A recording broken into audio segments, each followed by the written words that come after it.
अस्सलामुअलैकुम my to viewers, कैसे हैं आप सब। उम्मीद करती हूँ आप सब ठीक ठाक होंगे और खैरियत से होंगे। तो एक बार फिर से आपको वेलकम करती हूँ आज की अपनी इस नई वीडियो में। आज भी आपके साथ इस तरह की कुछ न्यू टिप्स शेयर करूँगी जो आपको काफ़ी पसंद आएगी। तो बस इस टाइम मेरे चैनल पर आप न्यू है तो काइंडली सब्सक्राइब करना मत भूलिएगा, लाइक करना तो बिल्कुल मत भूलिएगा और कॉमेंट में ज़रूर बताइएगा कि आज आपको मेरी वीडियोज़ कैसी लगी। तो जी यहाँ पे सबसे पहले स्टार्ट करते हैं। यहाँ पर इस तरह की जो सब्ज़ी वगैरह हम लाते हैं तो आधी यूज़ कर लेते हैं और आधी इस तरह से फ्रिज में रख देते हैं, जिसकी वजह से हमारी सब्ज़ी जल्दी से ख़राब हो जाती है। बस आपने बिल्कुल भी वैसे ही नहीं करना। आपके पास इस तरह का अगर कोई शीट वगैरह है, ट्रांसपेरेंट पेपर अगर आपके पास है तो आप इस तरह से कवर करके रख दीजिए। अगर नहीं है तो आप किसी भी पॉली बैग में रख सकते हैं। इस तरह से आपकी सब्ज़ी ख़राब नहीं होगी।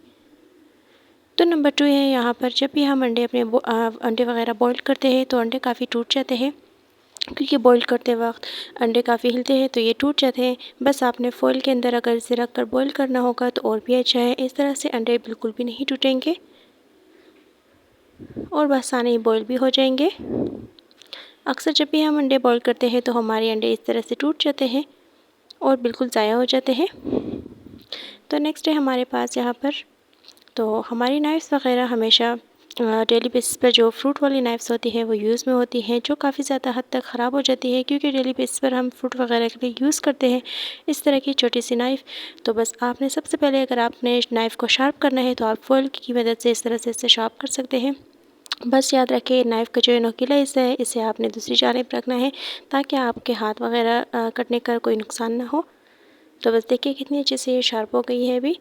और यहाँ पर दूसरी जानिब आपको ये भी बताते चलूँ, नाइफ़्स वगैरह अगर आपने साफ़ करनी हो तो ज़रूरी नहीं है कि आपने ब्रश से इसे अच्छी तरह से स्क्रब करना है। नहीं, बस थोड़ी सी ब्लीच आपने डाल देनी है पानी में, उसके अंदर नाइफ़ डाल देना है आपने, किसी भी कटोरे में आपने नाइफ़ को रख देना है।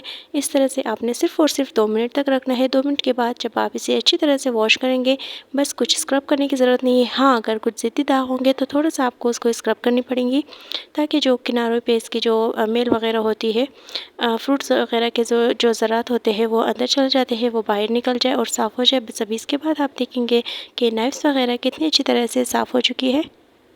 चलिए जी, अब इसे मैं वॉश कर लेती हूँ। वॉश करने के बाद जब ड्राई करूँगी फिर आप देखेंगे कि काफ़ी हद तक नाइफ़्स वगैरह जो है साफ़ हो चुकी है। बिफ़ोर और आफ्टर में ख़ुद आप देखेंगे कि कितनी पहले किस तरह थी और अभी किस तरह हो गई है। बिल्कुल एकदम नई हो गई है नाइफ़्स। तो है ना ये भी कमाल की टिप। तो उम्मीद करूँगी मेरी टिप आपको पसंद आएगी। पसंद आए तो एक लाइक ज़रूर कीजिएगा। चलते हैं नेक्स्ट की तरफ। नेक्स्ट हमारे पास ये टिप है, इस तरह की बोटल्स वगैरह तो आपके पास काफ़ी ज़्यादा आती होंगी। बस आपने इस बोटल्स का करना क्या है, अगर आपके पास अपने किसी भी दाल वगैरह रखने के लिए कोई भी ऑर्गेनाइज़र नहीं है तो आपने इसी बोतल को इस तरह से काट लेना है। अगर आप शॉपर वगैरह में रखते हैं तो सबसे पहली टिप ये आपको बता दूँ, अगर शॉपर में आप रखते हैं तो इस तरह से आपने इसका जो पूरा हिस्सा है आपने शॉपर में ढक देना है। बस ये ऊपर वाला हिस्सा हमने शॉपर में इस तरह से डाल दिया है। अब हम इसे चारों कोनों से जो है अच्छी तरह से फिर बांध लेंगे। और अब आप देखिए जितनी भी मिक़दार में आप दाल इसमें से निकालना चाहें निकाल लेंगे। बस आप फिर ऊपर से कैप इसका लगा लीजिए। ये हो गया आपका दाल ऑर्गेनाइज़र रेडी। और यहाँ पर यह भी बताते चलूँ, अगर आपने इसी बोतल को अपने दालों के लिए ऑर्गेनाइज़र बनाना है, बस इसे आपने बीच में से अगर कट कर लेना है, थोड़ी सी छोटी बोतल आपने बना लेनी है। तो बस कट करने के बाद दूसरा हिस्सा आपने इस तरह से यूँ चिपका लेना है, ताकि आपकी छोटी सी ये दाल की ऑर्गेनाइज़र बनकर रेडी हो जाए। जो थोड़ी बहुत हमारी दाल बच जाती है वो आप इसमें डाल सकते हैं। तो फ़िलहाल मैंने ये सिर्फ एक बनाया है, क्योंकि मेरे पास ऑलरेडी ऑर्गेनाइज़र मौजूद है। तो चलते हैं अब नेक्स्ट टिप की तरफ। यहाँ पर हमारे पास इस तरह के जो मसाले होते हैं काफ़ी ज़्यादा आते हैं, हम लेकर आते हैं मगर आधा यूज़ करते हैं तो आधा हम रख देते हैं।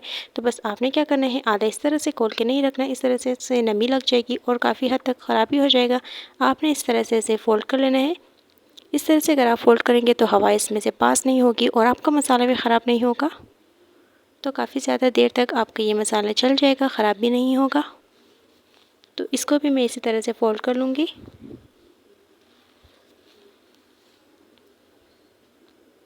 अब आप खुद देखिए कि दोनों मसाले एकदम से पैक हो चुके हैं। तो चलते हैं अभी नेक्स्ट टिप की तरफ अपनी। तो यहाँ पर काफ़ी ज़्यादा सिंक एरिया के करीब हमें जो स्पंज रखने की जगह होती है वो ठीक नहीं होती। काफ़ी ज़्यादा स्पंज वगैरह में हमारी स्मेल हो जाती है क्योंकि अच्छी तरह से इसका पानी ड्राई नहीं होता। बस आपने इस तरह से एक ये डिस्पोजेबल कंटेनर लेना है जो काफ़ी ज़्यादा आपके पास होता ही होगा। बस आपने इस तरह से होल बना लेने हैं। होल बनाने के बाद आपने इसमें जो भी स्पंज रखने होंगे रख सकते हैं और पानी वगैरह खुद ब खुद ही ड्रेन होता जाएगा और आपके स्पंज में से स्मेल भी नहीं आएगी। तो नेक्स्ट अब इसी बात करते हैं।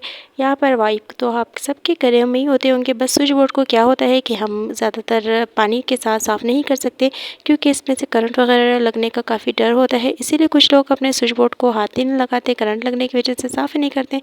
बस अगर एक वाइप के ज़रिए आप इस तरह से साफ़ करेंगे तो बआसानी आपका स्विच बोर्ड साफ़ हो जाएगा।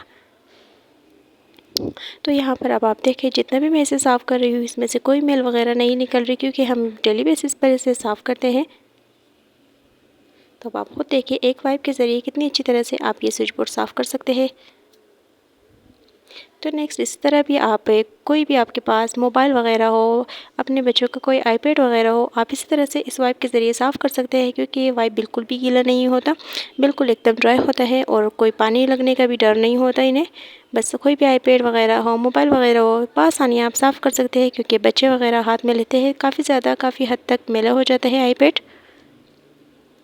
और नेक्स्ट ये भी है एक छोटी सी पेन हमारा बहुत सारा काम आसान कर देती है अगर आप करना चाहें तो चले जी आज मैं कर रही हूँ अपने इन जो बच्चों की जो छोटी छोटी सी स्पूनियाँ होती है इधर उधर वो रख देते हैं और घूम जाती है। बाद में जब ढूंढने का टाइम आता है, यूज़ करने का टाइम आता है तो हमें मिलती नहीं है। बस तरह से एक छोटी सी कॉमन पिन के ज़रिए आप इसी तरह से इसे सेव कर सकते हैं सारी पोनियों को।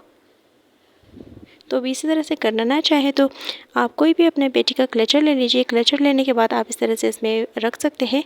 एक ही जगह सारी पोनियाँ आ गई है, सारे बैंड्स आ गए हैं। तो एक और चीज़ आपको बताती चलूँ, इस तरह के जो जूसर वगैरह की तारें जो लटकी हुई होती है बहुत ज़्यादा इरिटेट करती है हमें। बस आपने इसका क्या करना है, इसे भी इसी पोनी के ज़रिए, इसी हेयर बैंड के ज़रिए आपने इस तरह से सबसे पहले तो फोल्ड कर लेना है। फोल्ड करने के बाद अब आप देखेंगे कितनी आसानी से मैं इसे एकदम से मैनेज कर लूँगी। बस एक हेयर बैंड ले लेना है आपने, इस तरह से बांधना नहीं है, एक जानिब से दूसरी जानिब आपने इस हेयर बैंड को गुजार के और अच्छी तरह से टाइट कर लेना है। बांधेंगे तो खुलेगा बिल्कुल नहीं। इस तरह से आप देखें कितनी आसानी से ये टाइट हो चुका है और बिल्कुल खोलना भी इसे बहुत ही ईजी होगा।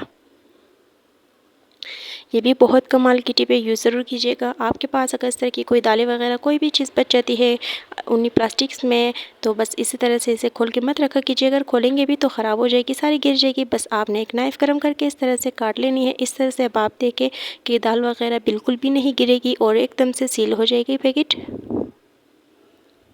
तो लास्ट टिप है हमारी, ये भी बहुत ही अच्छी टिप है। अक्सर सब्ज़ी वगैरह तो आपके पास ख़राब होती जाएगी।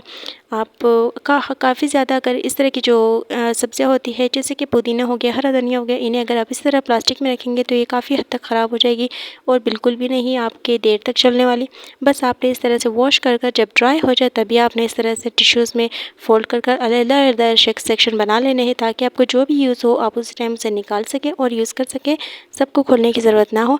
तो मैं तो हमेशा इस तरह करती हूँ। तो बस इस तरह से काफ़ी ज़्यादा हद तक कम से कम ये जो पुदीना है 2 हफ़्ते तक मेरे चलेगा, बिल्कुल भी ख़राब नहीं होगा। आप चाहे तो इससे ज़्यादा भी इस तरह से सेव करके रख सकते हैं। तो उम्मीद करूँगी मेरी टिप आपको पसंद आएगी। नेक्स्ट टिप के लिए वेट कीजिएगा। तब तक आप सब अपना बहुत सारा ख्याल कीजिएगा। एक बात और, लाइक करना बिल्कुल मत भूलिएगा, कमेंट करना भी बिल्कुल मत भूलिएगा। तब तक आप सब अपना बहुत सारा ख्याल रखिएगा। नेक्स्ट वीडियो में मिलूँगी, तब तक के लिए अल्लाह हाफ़िज़।